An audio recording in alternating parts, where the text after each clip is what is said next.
Los egipcios entendían que la realidad era manifestada por un único Dios, a través de sus fuerzas fundamentales creadoras, las divinidades a las que llamaban néters.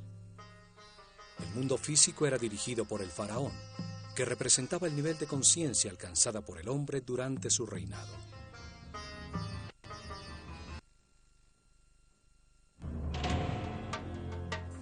El faraón era la encarnación del Ka real, un mismo espíritu que evolucionaba reencarnando de faraón en faraón. Esto lo convertía en una divinidad intermedia entre el hombre y Dios, encargado de conservar y perfeccionar el orden en el mundo físico egipcio. Su universo espiritual era guiado por el hierofante, el sumo sacerdote de la escuela de misterio de El Ojo de Horus, el primer servidor de Dios, Gen-Neter-Tepi, el gran vidente.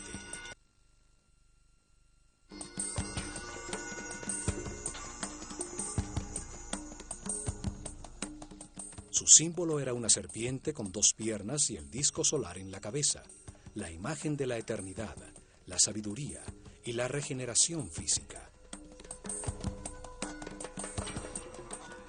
La organización sacerdotal bajo su cuidado se dividía en 3 ramas.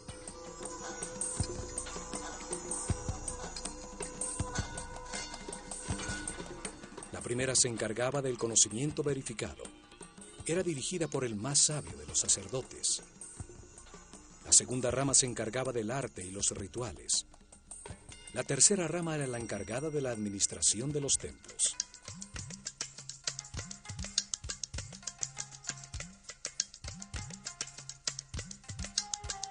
Los sacerdotes del conocimiento eran los pedagogos encargados de preparar los herederos de su casta.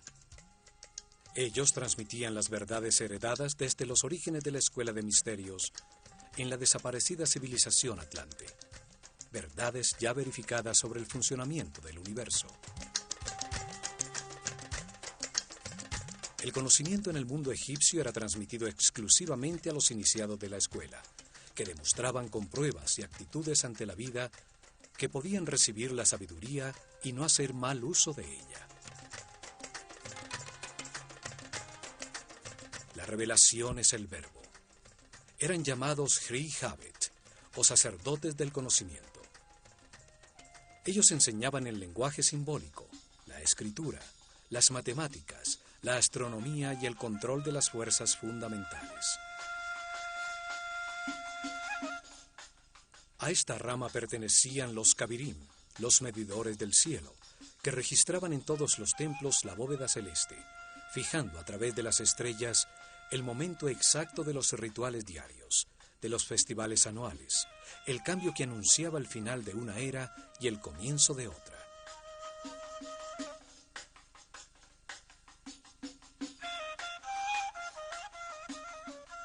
La segunda rama se encargaba de producir las obras de arte, del diseño arquitectónico y la construcción de los templos, de la dirección de los talleres donde los iniciados, ayudados por artesanos del pueblo, fundían las esculturas simbólicas. Estos sacerdotes creadores diseñaban y supervisaban las tallas en los muros de los templos. Ellos enseñaban a trabajar el arte con la sabiduría del amor, a disfrutar del oficio, a dar siempre lo mejor de sí. Diseñaban los símbolos, la herramienta fundamental de los rituales, los objetos y figuras simbólicas, y luego diseñaban lo que se debía hacer regularmente con ellos y en los momentos cósmicos como los solsticios y equinoccios.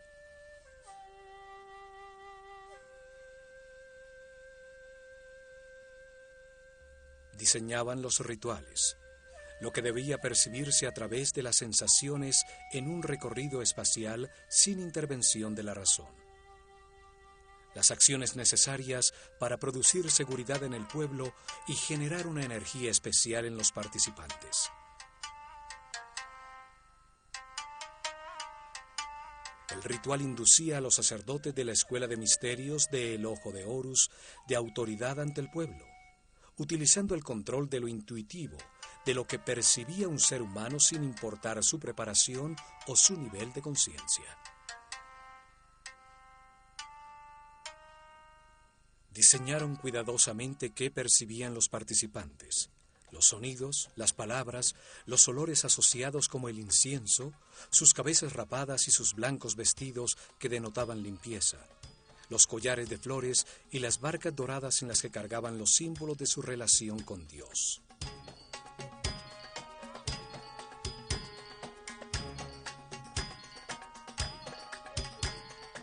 Utilizaron el ritual para transmitirle al pueblo la jerarquía y el orden de la sociedad que organizaron, utilizando sencillas herramientas como la riqueza de los vestidos, su vistosidad, la ubicación de los participantes o su cantidad. El ritual renovaba la relación entre los poderes de la realidad. Arriba el único Dios, luego los néters, los muertos, los sacerdotes, el faraón, su ejército y el pueblo. Los rituales acercaban al hombre a lo sagrado, le inducían profundas emociones que impulsaban sus acciones de una manera suave.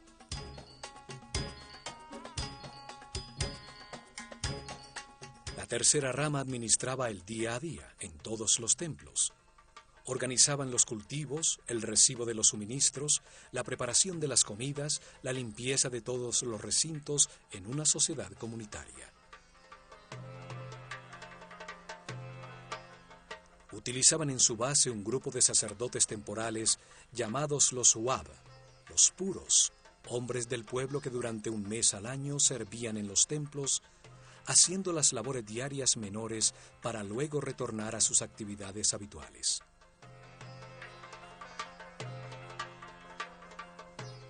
Unos vivían en el campo, cultivando los terrenos cedidos por el templo, alrededor de sus muros exteriores, y acudían al amanecer a realizar los ritos de purificación para entrar al templo y continuar con sus oficios del día.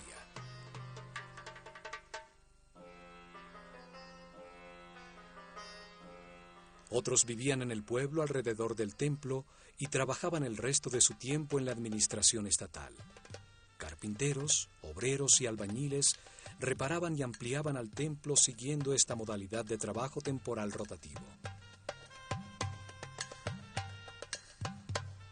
Este sistema de rotación permitía que muchos miembros de su sociedad participaran en los ritos y cultos desde el interior mismo del templo, y así entender al pueblo que los trabajos comunales los beneficiaban a todos. Las tres ramas convergían en los templos, los sitios donde se organizaba el orden, el Ma'at, la búsqueda del equilibrio armónico temporal. Allí el hombre se sumerge en el espacio sagrado orientado al cosmos, registrando su permanente movimiento.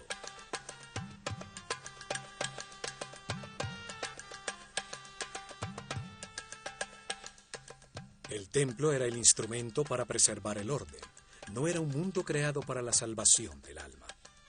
El espíritu se perfeccionaba, adquiría más información a través de la reencarnación al comprender los errores cometidos. El error era un instrumento de aprendizaje, no se necesitaba salvarse de él.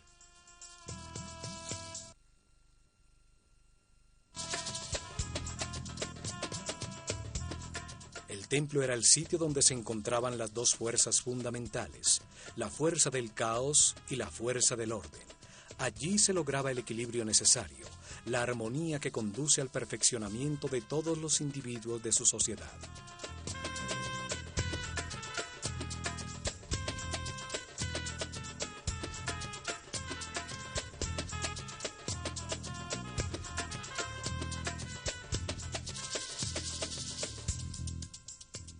Este concepto es claramente expresado en el templo de Komombo, dedicado simultáneamente a Sobek, la fuerza del caos, la que induce al error, y a Horus, el símbolo de la conciencia permanente y la sabiduría. En este templo los iniciados de la escuela comenzaban su perfeccionamiento espiritual. Aquí llegaban a trascender el miedo y las conductas automáticas del instinto de defensa, a controlar el chakra raíz. En este templo les enseñaban la existencia de la ley de la naturaleza, unos códigos divinos que producen una reacción automática para defender la vida, necesarios cuando se está en la animalidad, pero que hay que controlar para acceder a los niveles superiores de comprensión. No se puede ser sabio teniendo una serie de conductas automáticas o reacciones agresivas descontroladas que le hacen daño a las relaciones que mantenemos con todo el mundo.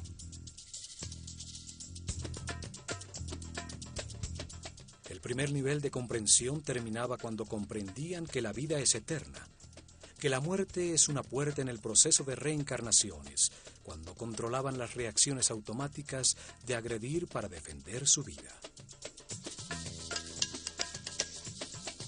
Lo demostraban al pasar vivos la prueba de la muerte, en el centro conceptual de los dos altares, como veremos en este programa, demostrando su audacia, seguridad y confianza ante la perfección de todo lo que sucede en el universo.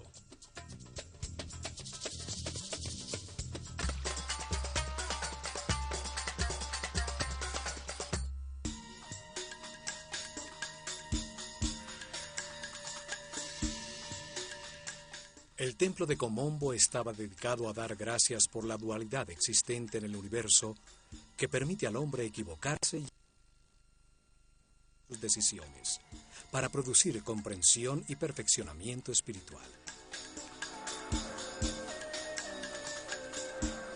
Por eso estaba dedicado a dos fuerzas opuestas, representadas por Sobek, la figura simbólica de un hombre con cabeza de cocodrilo, y Horus, un hombre con cabeza de halcón.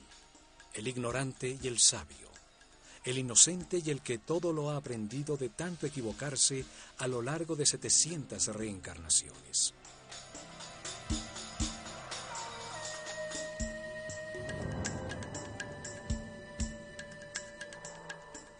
Situado sobre el Nilo a 48 kilómetros al sur del templo de Edfu, muy cerca a los 25 grados de latitud norte y a los 34 grados de longitud este, se encuentran las ruinas del templo tolemaico de Komombo, llamado antiguamente Pa-Sobek, el dominio de Sobek, la fuerza simbólica representada por un cocodrilo. En este sitio no existe un gran complejo como en Edfu o en Dendera. El templo estaba protegido por altísimos muros y la población estaba alrededor de un fuerte del ejército imperial donde se entrenaban para la guerra a sus elefantes africanos.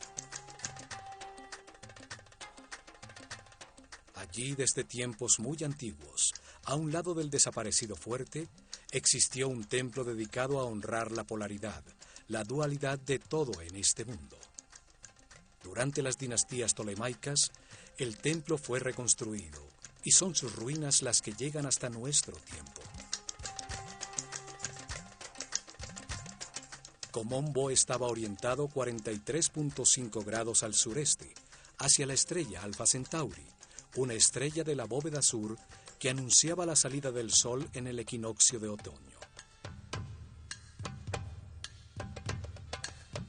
El templo, dividido por toda la mitad, estaba dedicado por igual a Sobek y a Horus, los dos extremos del camino de perfeccionamiento. Sobek al comienzo del camino, la ignorancia y la animalidad. Horus al final del mismo, la conciencia permanente y el fin de la rueda de reencarnaciones.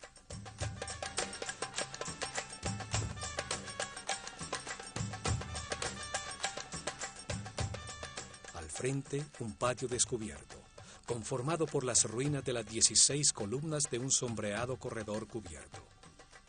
Hasta aquí podía entrar el pueblo. Un símbolo en las columnas lo autorizaba. El signo del ave sobre la media circunferencia, alabando al faraón. Al fondo se ve una de las torres que aún permanece del muro exterior. Tallados en sus muros vemos las dos figuras simbólicas enfrentadas y al faraón Ptolomeo V, el que ordenó la reconstrucción del templo.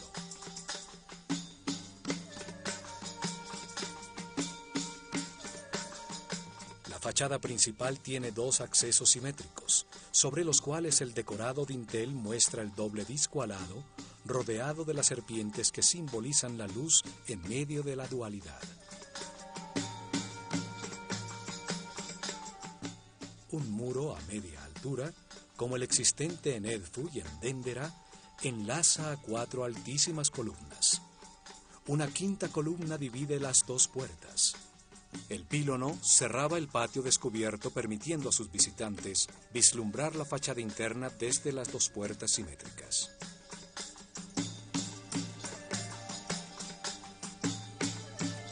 El patio del peristilo era más pequeño que el del templo de Edfu.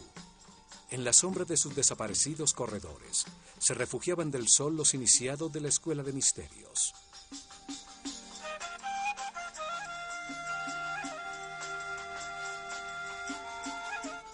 En el lado derecho del templo están los restos de lo que fue la pequeña capilla dedicada a Hathor.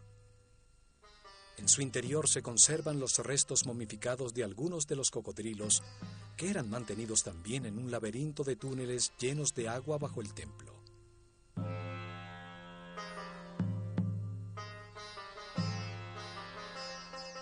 El cocodrilo es uno de los animales más duros y resistentes. Su piel es muy densa, es como el metal de los animales. Los egipcios asociaban esta dureza al máximo estado de materialización, un nivel muy lejano de la espiritualidad. Allí comienza el espíritu su camino de liberación de las limitaciones materiales a medida que va comprendiendo cómo funciona el universo. El cocodrilo simboliza la vida cuando sale de las aguas de la inconsciencia. Sale a buscar el aire que representa la conciencia. Los egipcios creían que con la primera respiración entra el espíritu al cuerpo en que se encarna. La larguísima columna vertebral del cocodrilo es un símbolo del eje de la vida en todo ser vivo. Aún la esfera del planeta tiene su columna vertebral sobre su eje de giro. Por allí se desplazan las fuerzas electromagnéticas que le dan vida y que forman un campo protector de las radiaciones solares ultravioletas alrededor del planeta, permitiendo el desarrollo de la vida y la evolución de la conciencia. Sobek, el cocodrilo, y Tuaret, la hipopótama, representaban en sus mapas celestiales a las estrellas circumpolares que, situadas sobre el eje de giro del planeta, brillan fijas por miles de noches sobre los polos.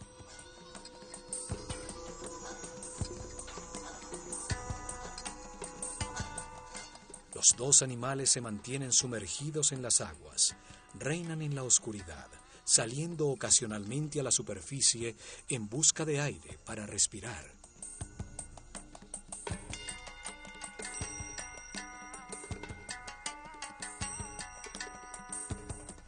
Las aguas representaban al caos, que luego renueva la vida. Las aguas del Nilo, la columna vertebral de Egipto, al desbordarse periódicamente, arrasa con todo, para luego producir el crecimiento de la vegetación y de la fauna. El caos desordena las partes, permitiendo que luego se organicen por las armonías o afinidades entre ellas que las une temporalmente. Desorden, caos, orden, armonía, ritmos que se alternan. Esta fuerza de la naturaleza, que desorganiza para renovar la vida, era reconocida con el nombre de Sobek, el hombre con cabeza de cocodrilo. Sobek pertenece a la corte de Set, el señor de la oscuridad, la fuerza que impulsa al hombre hacia el materialismo, la sensualidad, el que retrasa su camino evolutivo, el que siembra su vida de decisiones incorrectas para que aprenda con sus propios errores. Para los egipcios, estas fuerzas no eran ni buenas ni malas, eran neutras. Fueron diseñadas por Dios para permitir el error y el sufrimiento que producen comprensiones en el hombre, llevándolo a la inmortalidad y a la conciencia permanente. El simétrico templo está dividido exactamente por la mitad. El lado derecho hacia el este está dedicado a Sobek, el lado izquierdo hacia el oeste a Horus, el comienzo y el final del camino evolutivo de la conciencia. Horus, el hombre con cabeza de halcón, sobre la que se posa un disco dorado, era el símbolo de la conciencia permanente. Representa un hombre que todo lo ha aprendido en esta escala de la realidad, un ser inmortal ascendido en las jerarquías del universo.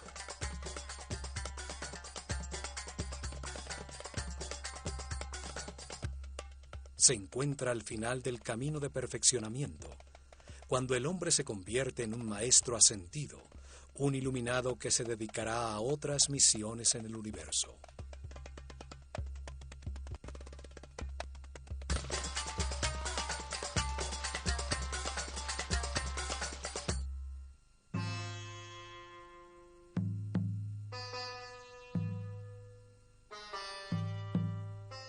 El faraón Ptolomeo VI inició la reconstrucción del antiquísimo templo y su decoración interior fue terminada bajo Ptolomeo XII, cuando la civilización egipcia estaba desapareciendo.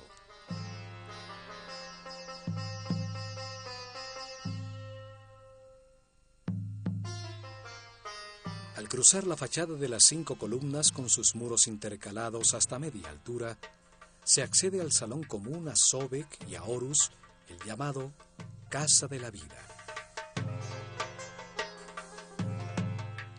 Es un mundo simbólico, allí donde los iniciados recibían enseñanza y producían sus artes y escrituras. Interactúan las dos fuerzas opuestas. 10 altísimas columnas con capiteles florales sostenían el más alto techo del templo. Aquí los iniciados escucharon de sus maestros que para avanzar en el camino espiritual se requiere construirse una voluntad inquebrantable. Hay que querer hacerlo de manera consciente. Las primeras lecciones y ejercicios estaban destinados a lograr hombres de templanza. Una estricta disciplina era necesaria para estudiar, para controlar los miedos, para dominar las pasiones.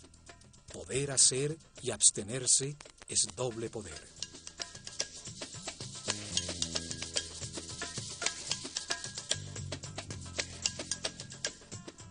Un compromiso más allá de la muerte era establecido para mantener una discreción total, un silencio absoluto sobre las verdades reveladas. El principio hermético que garantizaba el acceso a la información solo a los merecedores de ella, a los que les correspondía escucharla.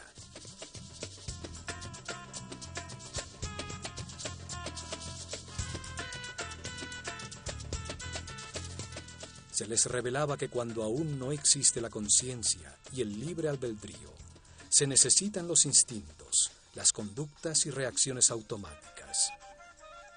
La ley de la naturaleza codifica esas reacciones en todos los animales para defender y generar la vida.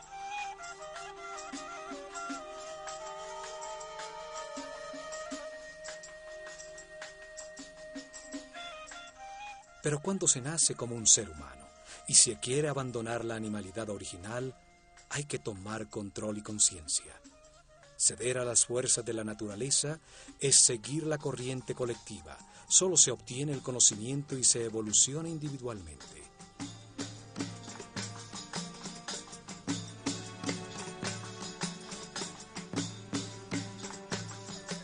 En la penumbra de este salón, aparecían desde sus respectivos santuarios relucientes las figuras doradas de Sobek y Horus a la vista de los iniciados, para iniciar las procesiones en los festivales, en los solsticios y equinoccios.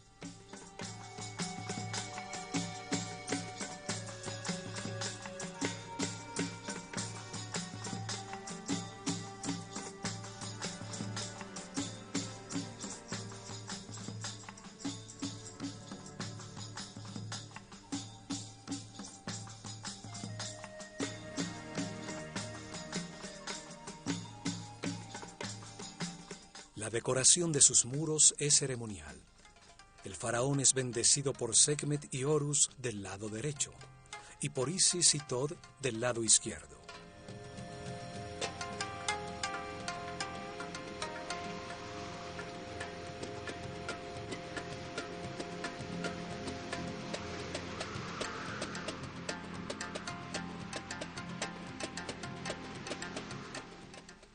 Otro mural similar existe del lado de Sobek, resaltando la igualdad de las divinidades sin importar sus condiciones polares, de buenas o malas, luz u oscuridad.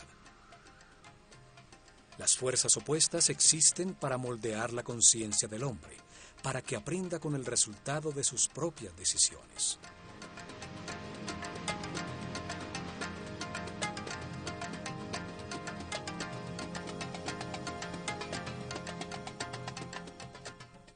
Inmediatamente después se llega a un espacio transversal donde se encuentra el salón de las purificaciones y el salón del almacenamiento de las ofrendas del lado de Horus.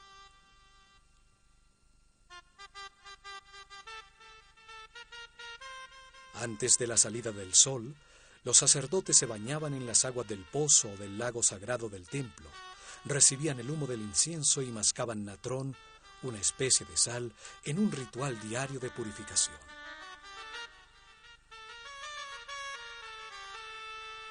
Los baños purificadores se repetían al mediodía y por la noche. Todos estaban circuncidados, una costumbre que luego adoptaron los judíos. Vestían siempre de lino blanco. No se les permitía usar vestidos que utilizaran pieles o partes de animales muertos como el cuero o la lana. La excepción era la piel de leopardo, que utilizaban los altos sacerdotes, los zen, sobre los hombros, y el pelo trenzado a un lado de la cabeza como una marca de su condición.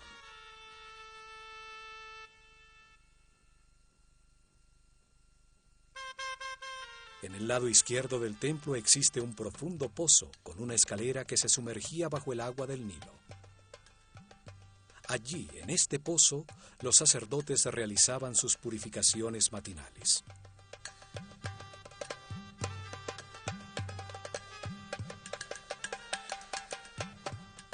Una apertura superior permitía que el agua llenara un pequeño acueducto que mantenía con agua una pileta no muy profunda en el lado izquierdo del templo, donde los cocodrilos consagrados a Sobek reposaban.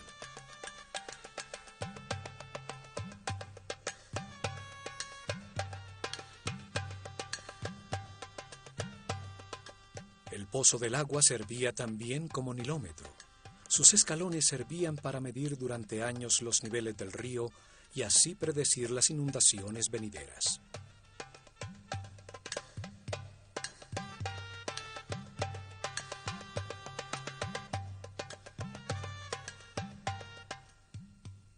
En los muros de Komombo quedaron los registros de los festivales anuales que se realizaban en todos los templos de Egipto.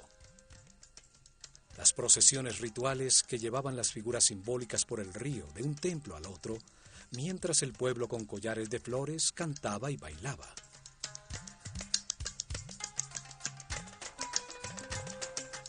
A continuación encontramos el corredor de las escaleras que conducen a la azotea del templo. El esquema es igual al de los templos de Dendera y Edfu.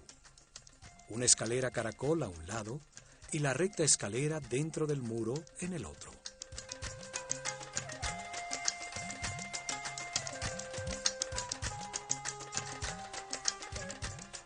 Desde allí se llega a la antecámara de los dos santuarios que tienen a cada lado un salón, donde se guardaban las barcas de oro, de Sobek y Horus, utilizadas por los sacerdotes para movilizar sus figuras simbólicas en las procesiones de los festivales.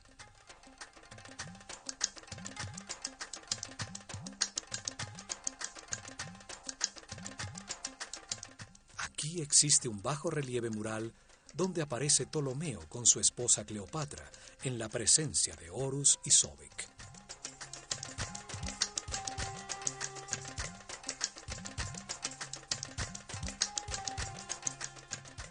En esta antecámara se consagraban las ofrendas del pueblo. Consideraban que si no se retroalimentaba a Dios con estas ofrendas, su fuente de energía se agotaba, sobreviniendo el caos. Era una forma de agradecimiento por lo recibido y una forma de confianza por lo que vendrá. Diariamente llegaban al templo pan, cerveza, frutas, vegetales, miel, aceite, perfumes, velas, sal, natrón y telas de lino, que los sacerdotes recibían en el salón de las ofrendas, y luego colocaban en la antecámara como una manera de agradecer a Dios por su abundancia.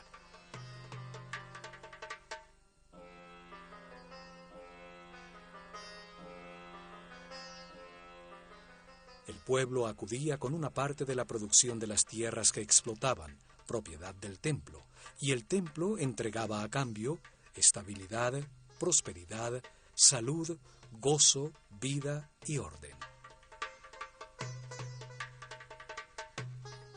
El sumo sacerdote purificaba con incienso las canastas de alimentos, y con el símbolo de la vida, el Ankh, marcaba la transferencia de fuerza divina entre los alimentos y la fuente de la vida.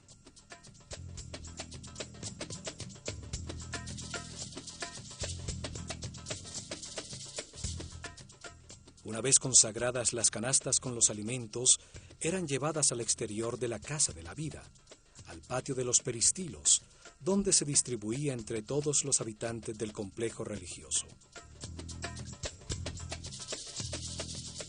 Y por fin, en lo más profundo del templo, se llega a los dos santuarios, donde se encontraban los tronos que albergaban las figuras que simbolizaban los dos extremos del camino de perfeccionamiento.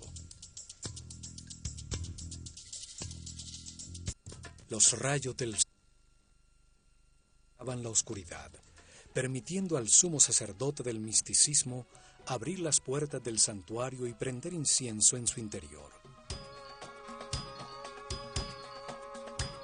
Rompía los sellos de óleo en las puertas del naos, haciendo que el símbolo divino apareciera para postrarse ante él y besar la tierra que lo sostiene. Afuera, en la penumbra del salón de las apariciones, los discípulos cantaban himnos religiosos y se ungían con mirra, aceites, linazas y canela, comenzando la primera meditación del día. En el interior del templo, los asistentes del sumo sacerdote organizaban la arena del piso, barriendo las huellas de los pies, cerrando tras de sí las puertas que desde el salón de las escaleras conducía a la antecámara hasta la siguiente mañana.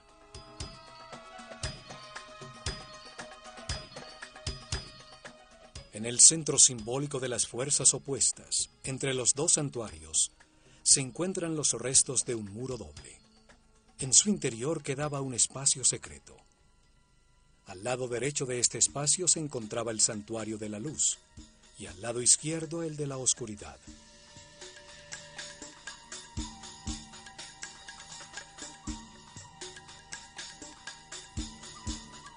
Desde ninguno de los dos santuarios a sus lados se podía saber que existía este sitio en el centro de los muros.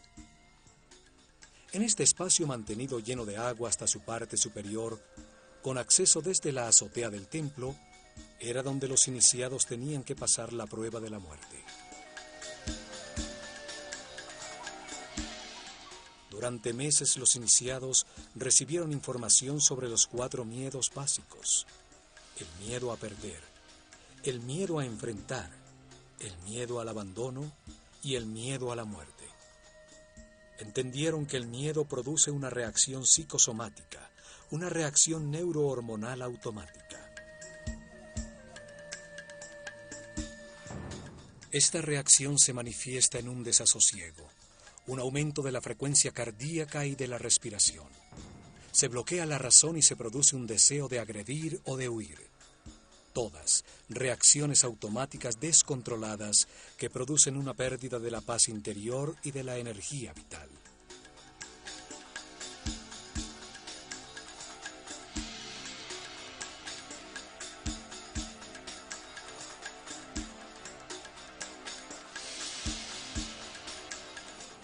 Comprendieron que el miedo es producto de una mente que se sale del tiempo presente y se va al futuro, a un tiempo que no existe, para producir un suceso imaginario en el que se pierde algo o alguien o hay que enfrentar algo. Aprendieron a disciplinar la mente de manera voluntaria y consciente, dirigiéndola con pensamientos seleccionados.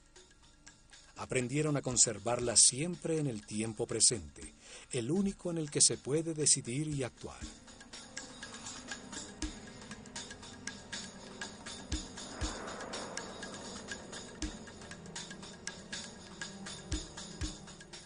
Se entrenaron para mantener pensamientos de satisfacción. Comprendieron que todo lo que sucede es perfecto y necesario para su propia evolución, que si les sucede es porque les corresponde. Así aprendieron a evitar los pensamientos negativos, a confiar en el universo, a mantenerse en paz y armonía.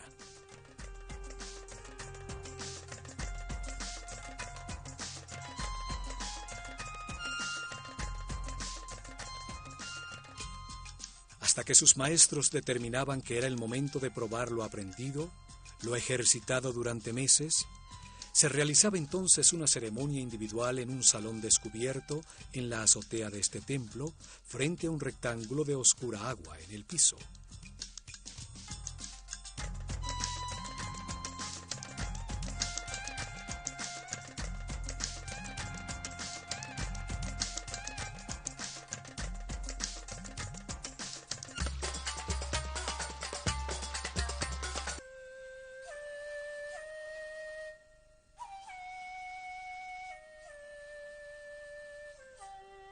Al comenzar el día, después del baño de purificación, el discípulo y su maestro ascendían por la recta escalera hasta la azotea, llegando al descubierto salón de las ceremonias frente a un rectángulo de agua en el piso.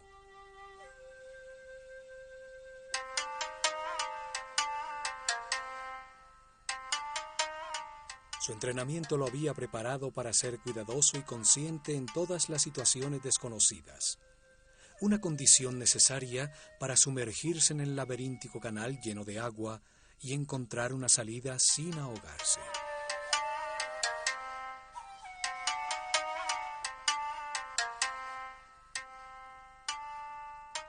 Había llegado la hora de demostrar su compromiso temerario, para llegar o morir. La duda ya no existía. Retroceder sería precipitarse en el abismo y abandonar el camino del sacerdocio.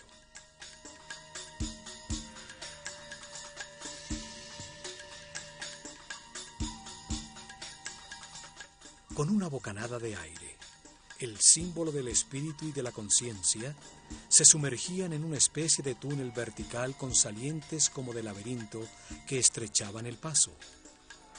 Con decisión nadaban verticalmente hasta el fondo, atravesando la apertura hacia el resplandor de luz.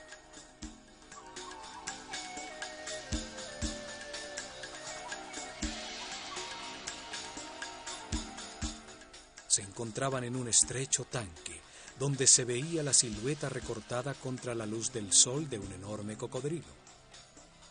Se puede imaginar el miedo que puede producirse y el control que había que tomar sobre la mente para permanecer en calma y examinar a su alrededor.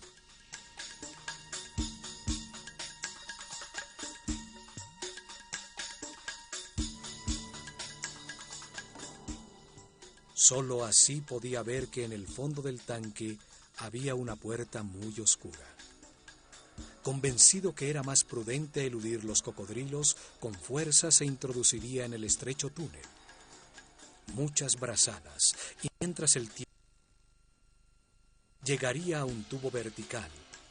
Arriba brillaba también el sol. Ya más tranquilo, llegaba a la superficie habiendo pasado la prueba con éxito.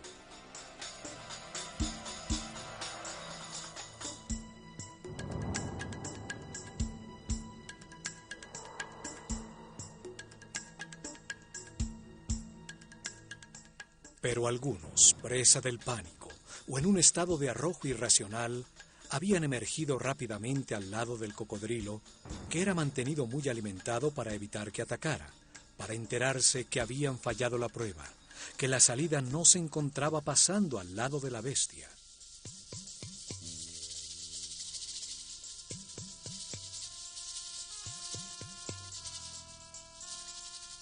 Deberían someterse a más tiempo de meditación y entrenamiento, ejercicios respiratorios para volver a enfrentarse a esta ceremonia, esta vez sabiendo que en el otro lado habría un cocodrilo esperándolo.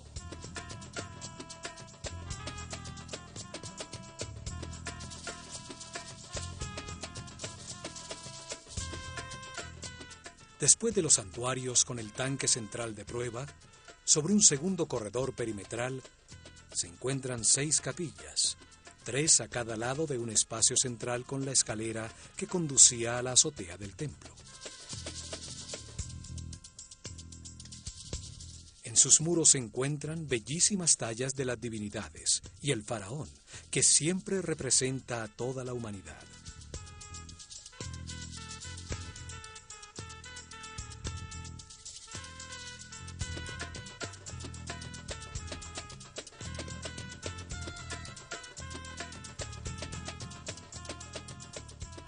En este corredor perimetral se encuentra la famosa escena donde el emperador Trajano se arrodilla ante Imhotep, el arquitecto de Saqqara, quien presenta una serie de instrumentos quirúrgicos, curetas, fórceps, sierras quirúrgicas y escalas farmacéuticas.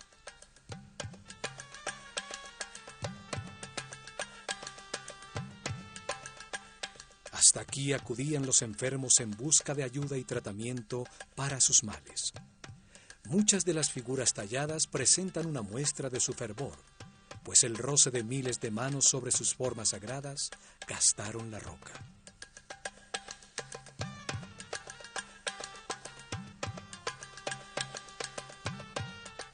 En este muro también se encuentra tallada una puerta simbólica que existe en la mente de todo ser humano. Comunica desde un punto central, neutro en la dualidad, con las dimensiones superiores, el camino que utilizó el iniciado entre los 2 santuarios para avanzar al siguiente nivel de su entrenamiento.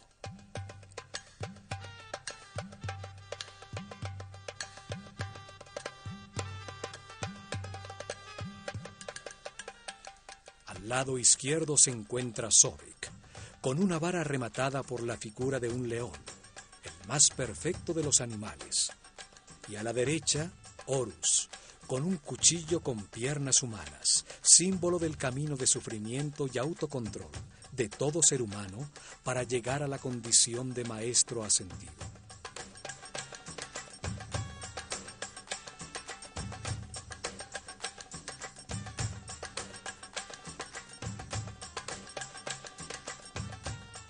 Entre los dos, un cántico de alabanza, coronado por Maat, el símbolo del orden y del equilibrio entre las 2 fuerzas opuestas, el materialismo sensual de Sobek y la espiritualidad consciente de Horus.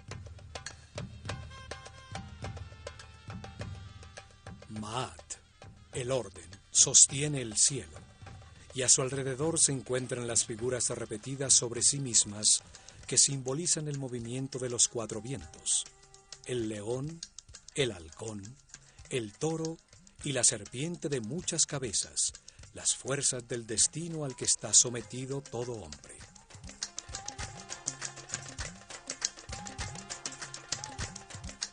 Curiosamente, esos mismos símbolos fueron utilizados posteriormente por los cristianos para representar a los 4 evangelistas.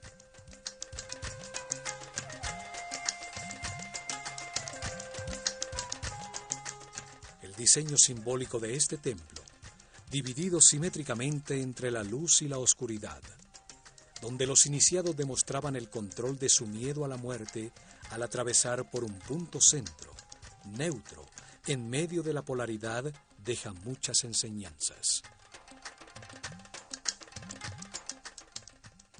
Nos muestra que la realidad es el producto de nuestros pensamientos, que el control consciente de los instintos automáticos y la permanencia en el presente son la puerta de entrada a los niveles de mayor armonía, paz y felicidad.